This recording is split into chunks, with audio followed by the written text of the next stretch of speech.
皆さん、こんにちは。天ぷらフロムジャパンのゆうです。皆さん、いかがお過ごしでしょうか。日本はですね、そろそろ冬が終わりそうということを、この間の動画でもお話しさせていただいたんですけれども、寒い日と暖かい日を繰り返してというような形で、意外と、まだ寒い日も続いているかなというような、状況です。で、本日はですね、ちょうどメジャーリーグベースボールのですね、開幕戦をやっております。といってもですね、韓国でやっているので、開幕という感じでない方も多いかもしれないですけれども、パドレスとドジャースの試合ですね。パドレスはダルビッシュ有が先発で、ドジャース側は大谷が出るということで、日本でも放送されています。本日はそんな大リーグの試合を見ながら食べるにふさわしい刺身を作っていこうかなと思っております。大谷も、魚、特に寿司が好きだという記事は、日本でも見ることがあるんですけれども、今回大谷、ドジャースへ移籍したわけですけれども、エンゼルスでは大谷がいなくなったことで、春キャンプのメニューに寿司が出るのか、そんな話が、出ているという、そういうことを、聞いてくる選手もいるみたいな、そんな記事も見ました。さて、この、刺身を作っていくということを今お話しさせていただきましたけれども、これまでの動画で魚を切るために包丁を研ぐというような動画も出させていただきましたし、スーパーでどんな魚を売っているか、そういうのを見る動画も出させていただきました。本当に日本では様々な魚を生で食べるように売られていると、そういうのが、分かっていただけたかなと思います。さて、刺身を作っていくということで、本日のメインはこれですね。ご存知の方も多いかなと思いますけれども、中トロと言われるものになります。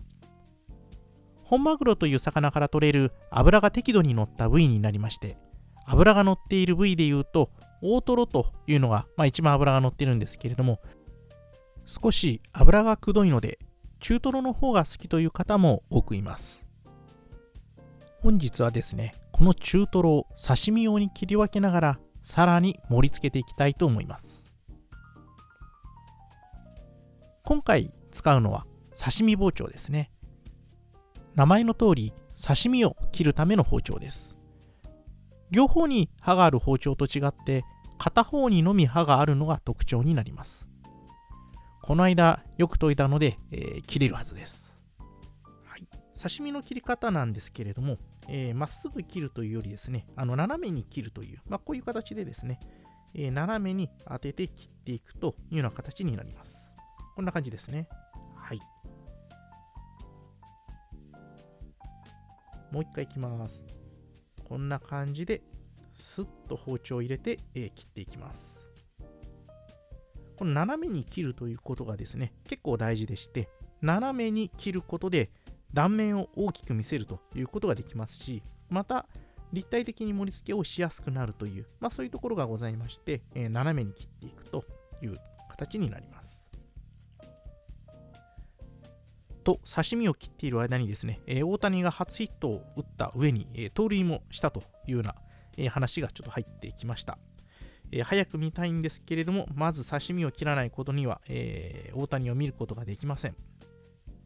ちなみに、大谷もですね、ダルビッシュ有もですね、日本では、日本ハムファイターズという球団に所属、当時していてですね、そこから大リーグへ行ったというような、そういう経緯がございます。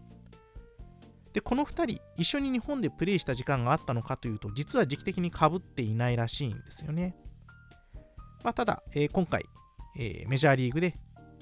ぶつかるということで、非常に、楽しみだというところでございます。はい。という形で、刺身を、切っているんですけれども、ちょっと右側の方はですね、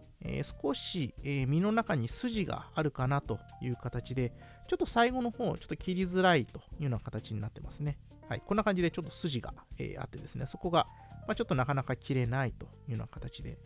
ちょっとそこのところは、2回、3回とですね、入れながら、しっかりと切っていきたいなというふうに思います。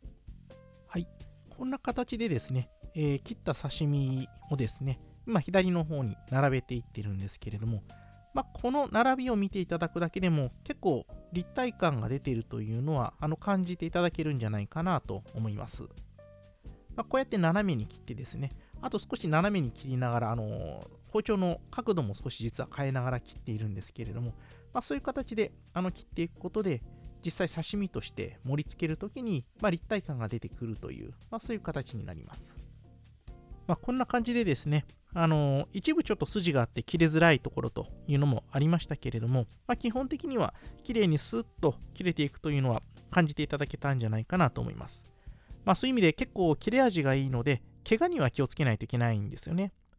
気がついたら刺身と一緒に手も切ってしまうというような、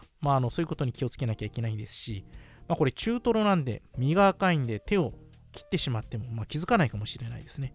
さすがにそんなことないんですけれども。で、このマグロなんですけれども、結構綺麗な赤色なんですけれども、傷んでくると、色が変わってきます。どんな色になると思うでしょうか。はい、傷んでくると少し、黄色というか茶色っぽくなってきますね。動物の肉なども傷むと同じように茶色っぽくなってきますけれども、あんな感じですね。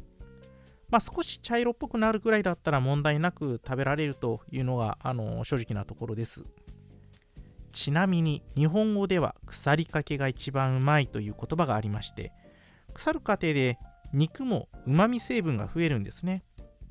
この腐るということ自体はですね、微生物が影響しているので、うまみ成分が増えるというのとは別のお話なんですけれども、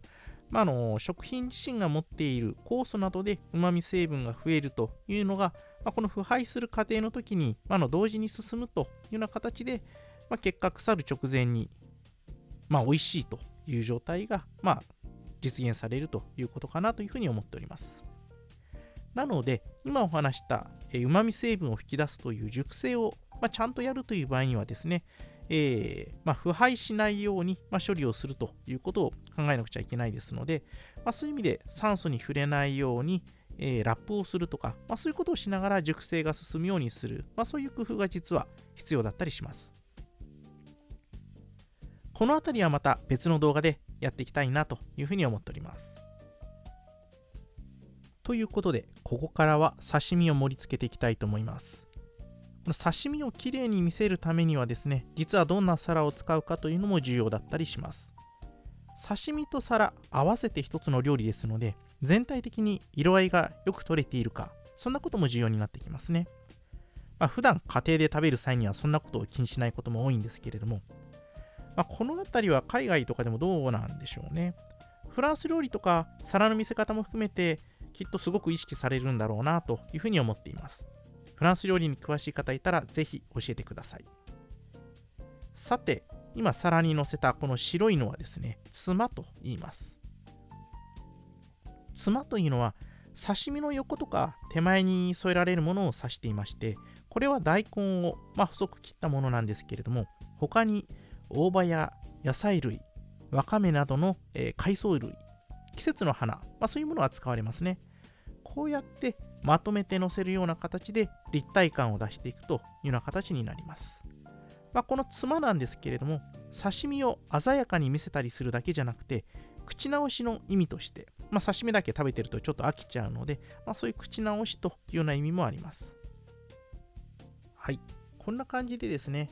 つまの上に今中トロを乗せていったんですけれども、だいぶ立体感が出ているというのを感じていただけるんじゃないかなというふうに思います。中トロ自体も斜めに切って立体感を出したんですけれども、こうやって重ねることでさらに立体感が出てくるかなと思います。はい。で、さらに、手前にもですね、同じようにこの大根のつまを乗せてですね、ここにさらに、赤身を乗せていきます。これもマグロの赤身となりますね。で、大根だけだと面白くないので、海藻も少し乗せてですね、見栄えをちょっと整えていくというような、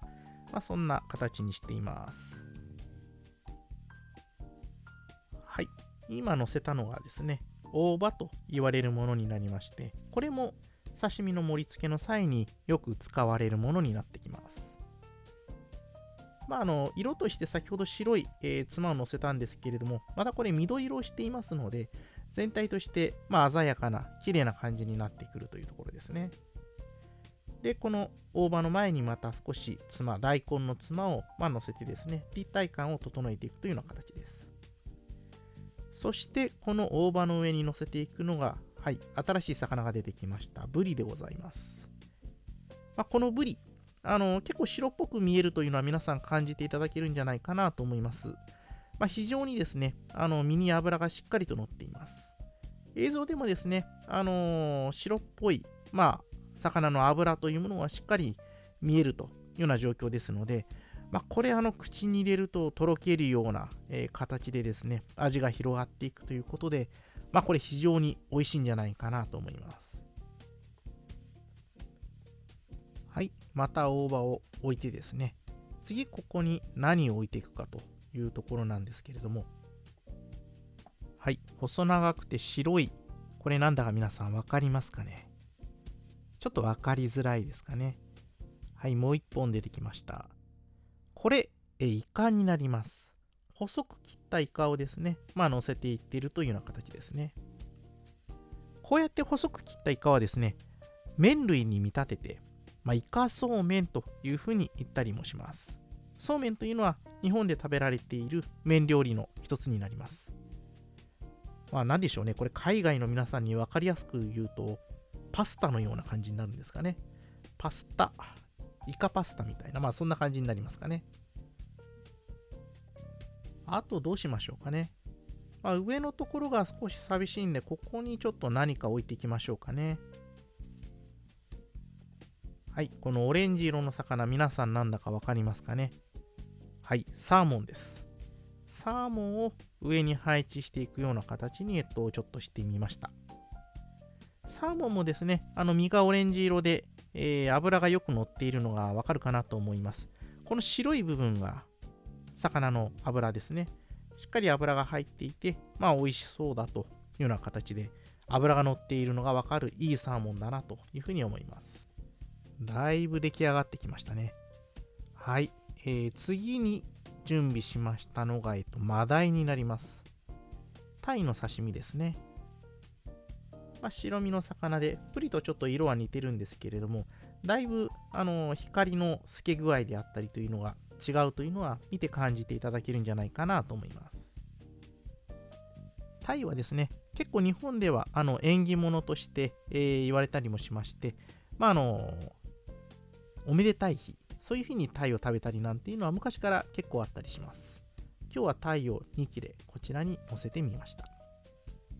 タイ料理いろいろありますので、また別の動画でもご紹介できればなというふうに思っております。はい。で、これまたブリですね。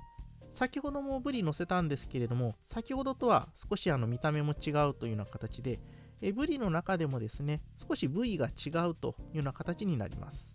先ほど乗せたのは、ハラミに近いような部分かなと思いますね。先ほどの方が脂が乗っていて、こちらの方は少しだけですけれども、ちょっとあっさりしてるかなというような形ですね。はい。そしてちょっと花を添えてみました。こうやって黄色が入ることで、また綺麗になるかなというところですね。で、手前にもう一度海藻を乗せまして、こんな感じですかね。だいぶ立体感も出て、綺麗な感じにできたかなと思います。はい、これが日本の刺身です。非常に魚も綺麗ですし、美味しそうに盛り付けることができたかなと思います。そしてこれが先ほど魚を切っていた包丁ですね。ちょっと分かりづらいかもしれないんですけれども、魚の脂、これが刺身包丁に、結構べっとりついているのが見えるかなと思います。ちょっと水道水をかけてみたんですけれども、油が水を弾いて油がついている感じが、見て取れるかなと思います。はい、いかがでしょうか。こんな感じでですね、奥を少し高めにして、手前は少し低めにするというような形で、皿全体でもですね、手前から奥にかけて、高さが上がっていくというような形で、そういうところでもしっかり立体感を出していると、そういう作りになっています。はい、あとは美味しくいただくだけですね。この皿に何をするかというとですね、はい、まずわさびをのせます。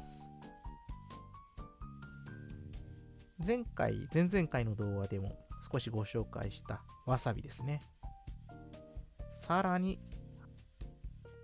醤油、こちらを入れていきます。はい、あとはですね、もうこうやって刺身をわさびと醤油につけて美味しくいただくだけというところです。はい、ということでですね、この後はお刺身を食べながら、ビールを飲みながら、試合を見たいと思います。